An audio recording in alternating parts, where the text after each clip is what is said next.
Porque mañana comienza el tercer congreso electivo del Opus Dei, del que saldrá el sucesor de Monseñor Echevarría. El hasta ahora prelado de la obra fallecía el pasado 12 de diciembre, siendo el último de los colaboradores vivos directos del fundador San José María Escrivá de Balaguer. Así era Monseñor Javier Echevarría en el rostro y en la mirada de sus antecesores.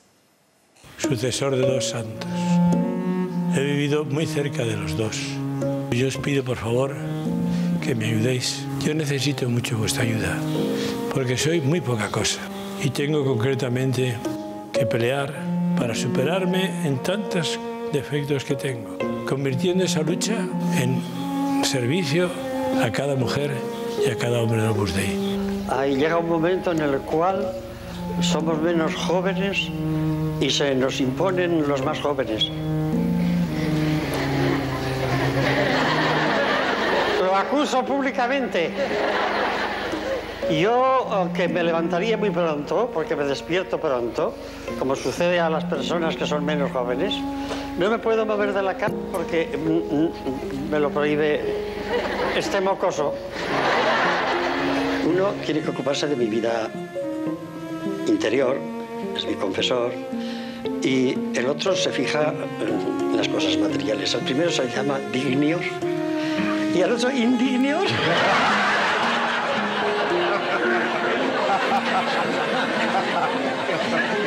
Pero merece toda la dignidad. Manda de una manera tremenda.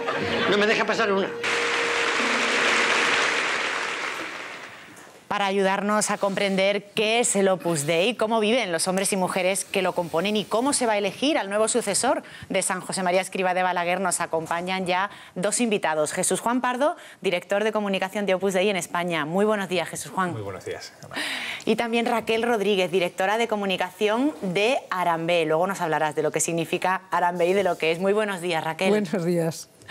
Bueno, lo primero que yo quería comentaros, Opus Dei en la mente y en el imaginario de muchas personas sigue siendo una forma de vivir la fe de personas especialmente del mundo desarrollado, sobre todo hombres, muy bien preparados intelectualmente, pero sin embargo, ahora vamos a hablar de Arambey y de tantas otras cosas.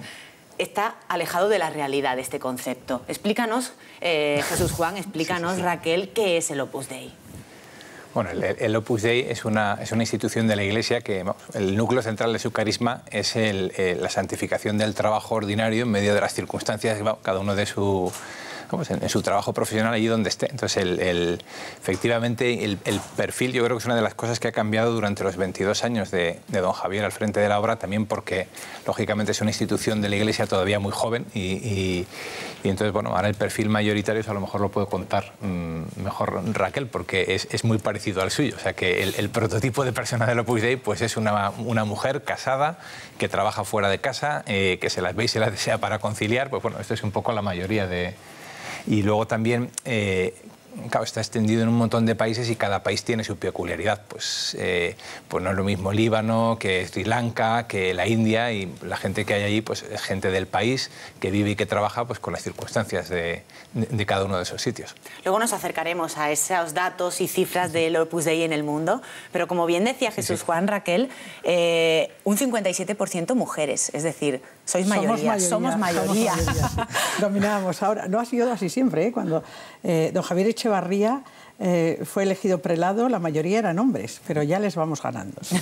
Y luego esto del mundo desarrollado a mí me hace mucha gracia, porque yo que voy a África veo la cantidad de africanos del Opus Dei que hay en lugares paupérrimos. Pero lo tenemos en la mente, esa imagen, sí, ¿eh? Sí, pero eso es un estereotipo, y como todos los estereotipos... Hay que derribarlo. Sí. Como bien decías el padre Simeón, hay que romper esos prejuicios y hay que mirar a las cosas de frente. No se ajustan a la realidad. Es decir, que la gente del Opus Dei... Yo me he dado cuenta que es tan variada como es la sociedad.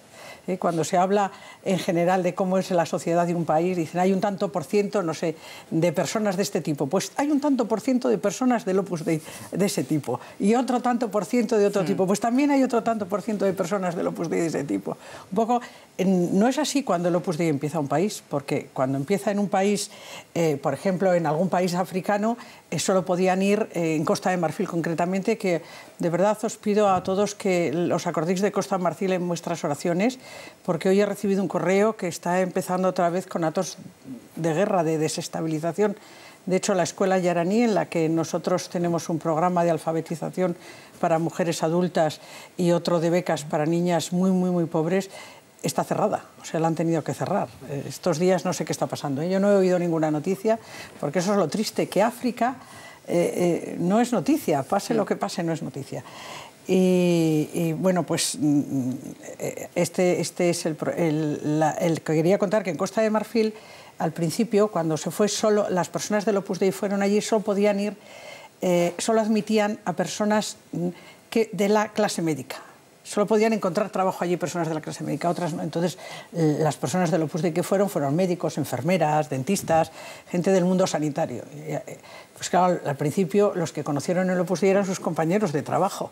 Entonces, dices, bueno, pues había mucha gente del Opus Dei del mundo sanitario, pero no tiene nada que ver. Ahora mismo en Costa de Marfil hay personas de todo tipo y condición, mayores y jóvenes, ricos y pobres, y de todas las profesiones, ¿no? Sí.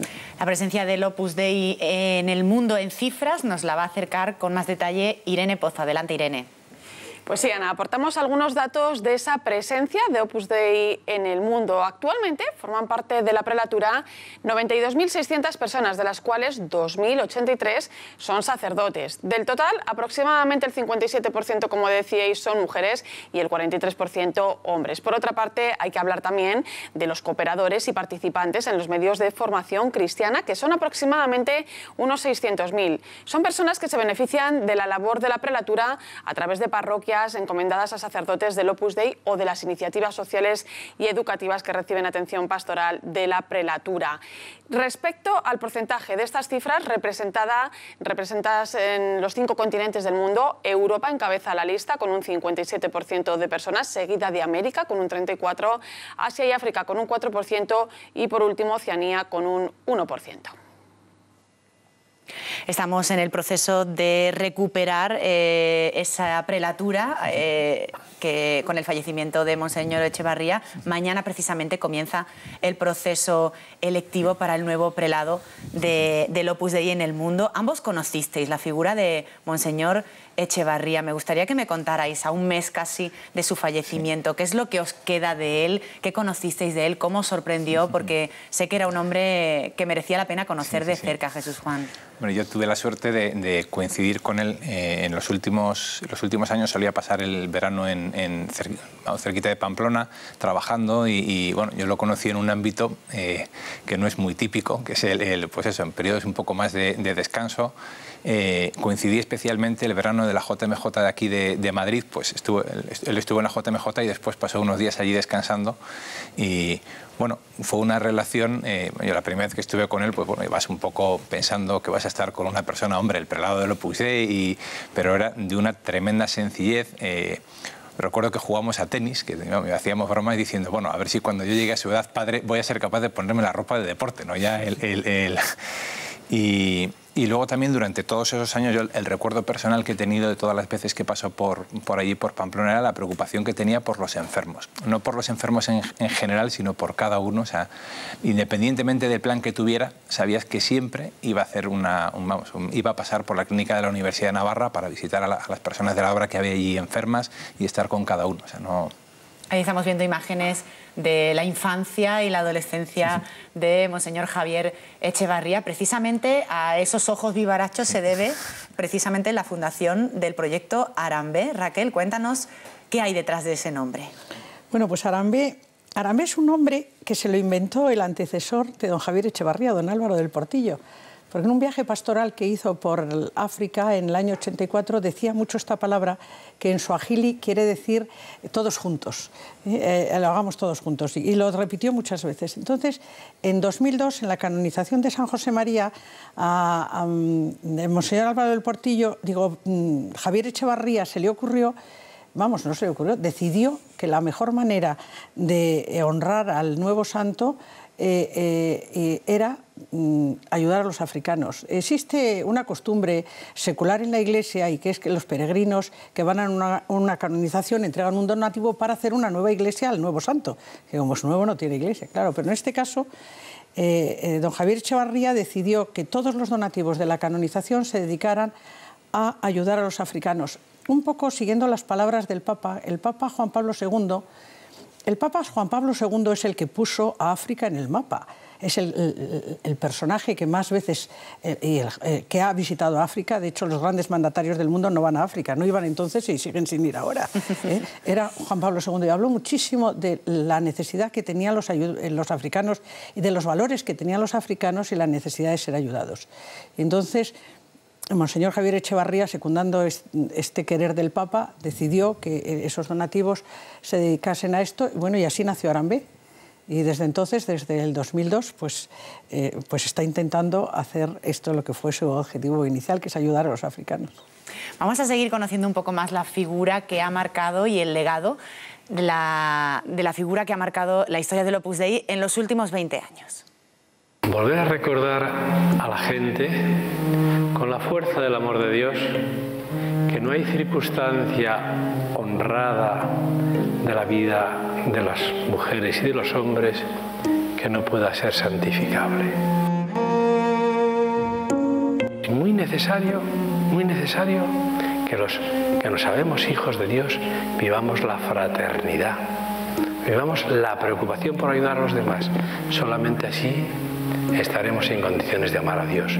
Tenemos que dar cuenta que todos nos necesitamos unos a otros y que necesitamos que todos vivamos esa ética, esa justicia. La gente quiere notar y percibir que sabemos querer, que se sienten queridos, porque queramos llevar a todas las personas que tratemos la felicidad de la cercanía de Dios. Rezad por el Opus Dei, para que sigamos sirviendo al Señor como Él quiere que le sirvamos. Y rezad también por mí, para que yo me convierta, para que yo quiera ser ese instrumento fiel y leal al Señor. Que todos vayamos a una, que estéis siempre con el Padre, sea quien sea. Yo ya estoy muy de paso y por lo tanto que ya encomendéis también al próximo Padre. No se sabe cuándo ni cómo será, pero que lo encomendéis, para que de verdad fomentemos esta unidad estupenda que nunca puede decaer. Frases en la propia voz del padre Javier Echevarría que impresionan, sobre todo cuando se le oye, que ya estaba incluso pensando en su sucesor, Ricardo. Se abre una etapa nueva para el Opus Dei porque, bueno, era el último de los colaboradores directos de San José María Escrivá que seguía vivo. Ahora no sabemos el nuevo prelado, el Espíritu Santo, por dónde nos guiará. Igual nos encontramos con que es un prelado que es de fuera de España o que incluso es de las periferias, no sabemos. Estamos esperando a ver, estamos haciendo porras si vas a ver el lunes o el martes, ya no nos lo entramos, pero en fin, el lunes o el martes esperemos ya tener nombre. No sé si es verdad que el Papa ha dicho que estará encantado con el nombre que se le proponga. Porque claro, al ser obispo, al ser un prelado, tiene que ser después la elección refrendada por el Papa, lo cual pues, puede retrasar un poquito el anuncio, ¿no? Pues cuestiones de logística hasta que se hace llegar ese nombre. Pero en cualquier caso, lo bonito, bueno, este espíritu que comentáis del ordinario, la santificación del ordinario, esto es lo que no cambia, sea quien sea, cuáles sean las circunstancias. Yo recordaba, era preciosa esta última carta de Monseñor Echevarría en Navidad, pues justamente hablando de encontrarse con el Niño Dios, ¿no? En las pequeñas cosas, el ordinario, el aprovechar estos días de más descanso, ¿no? Pues para eso.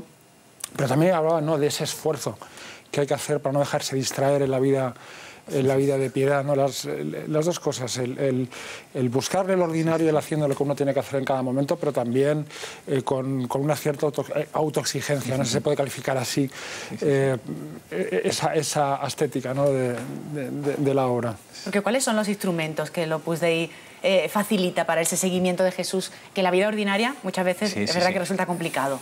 Pues fundamentalmente formación cristiana, o sea, dar medios de formación cristiana y luego también pues ayudar ya a cada persona, dependiendo de sus circunstancias, a aprender a encontrar a Dios pues en su trabajo ordinario, en las cosas normales. O sea, yo creo que es muy significativo lo que decía Ricardo de en la última carta, solía escribir una carta pastoral todos los meses y que hablara, pues eso, cosas como muy sencillas de aprender a encontrar a Dios, de no despistarse con el ajetreo de la Navidad, para decir, oye, que lo importante de lo que estamos celebrando es la venida de Cristo, que está muy cerca, y que no nos despistemos con otras cosas. Esto, yo las ocasiones en las que he tenido de convivir con él, veías que no es algo que predicara, sino que él vivía. O sea, que cuando le daban alguna noticia, a mí me sorprendió mucho una vez que le dieron la noticia del fallecimiento de una persona y que en concreto después íbamos a hacer un rato de deporte y nos dijo, hijos míos, acordaos de ofrecer este rato de deporte por sufragio por esta persona. A mí nunca se me hubiera ocurrido claro, ofrecer un rato de deporte, pero veías que él estaba haciendo la Iglesia con todo lo que hacía. Fueran cosas grandes o fueran cosas pequeñas, lo bebía con esa misma intensidad. ¿Y cuál es el papel, cuáles son las competencias de un prelado de la obra? Bueno, pues en cierto sentido son parecidas a las de un obispo, que es ser pastor de esa gente a la que tiene encomendada, y en concreto del prelado del Opus Dei, pues bueno, el gran reto que va a tener el próximo prelado y cualquier otro prelado es ayudar a la gente de la obra a que sepamos encontrar cada uno de nosotros a Cristo en medio de las circunstancias ordinarias que tenemos, y también pues ser instrumentos en manos de Dios para que otras muchas personas lo puedan encontrar ahí, ¿no? O sea que, vamos, son cosas de estas de casualidades, sí, pero el último viaje pastoral que hizo Monseñor Javier Echevarría fue a Finlandia y a Estonia. No, Finlandia, no me acuerdo si fue también a Estonia en ese mismo viaje. En Finlandia estuvo seguro en el mes de octubre, o sea que tampoco hace tanto.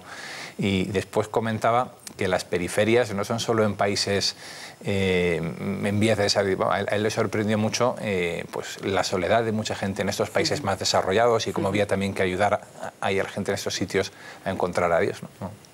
Este proceso electivo da comienzo mañana. Vamos a dar paso a Irene de nuevo para que nos avance cómo es la elección del nuevo prelado de la obra. Irene. Bueno, pues previo a la celebración de ese congreso electivo que arranca mañana lunes, se reúne el Pleno del Consejo para las Mujeres de la Prelatura como asesoría central. Beatriz García, delegada de Opus Dei en España, es una de las personas que han participado este fin de semana precisamente en esa reunión. Ella misma nos habla del proceso. Empezamos el día 21 con una reunión de todas las mujeres que formamos parte de ese Consejo Central o Asesoría Central en Roma, y estudiamos los posibles candidatos para prelado. Cada una, de forma anónima, con libertad y en conciencia, vota. Y del resultado de esa votación se pasa al Congreso electivo, que tiene lugar a partir del día 23, y el que salga elegido de esa votación es el que tiene que solicitar, bueno, a través de otra persona, al Santo Padre, porque es necesario que el Papa confirme y, por tanto, nombre al prelado. Comienza una nueva etapa con la elección de ese prelado del Opus Dei, una etapa que además va a estar marcada por esa misa del Espíritu Santo, sí. Todo en manos del Espíritu Santo, para ver por dónde sopla. Sí, cuando nos van a hacer preguntas sobre el proceso, cómo estáis viviendo el proceso electivo, pues para nosotros tiene más que ver con un proceso espiritual que con un proceso electivo. O sea, que no, efectivamente. Pues rezando y con esperanza en el Espíritu Santo, ¿no? Que es de lo que se trata. Efectivamente. Muchísimas gracias, Jesús Juan Pardo y Raquel Rodríguez, por estar aquí en Periferias. Tenéis que volver. Muy bien. Muchas gracias.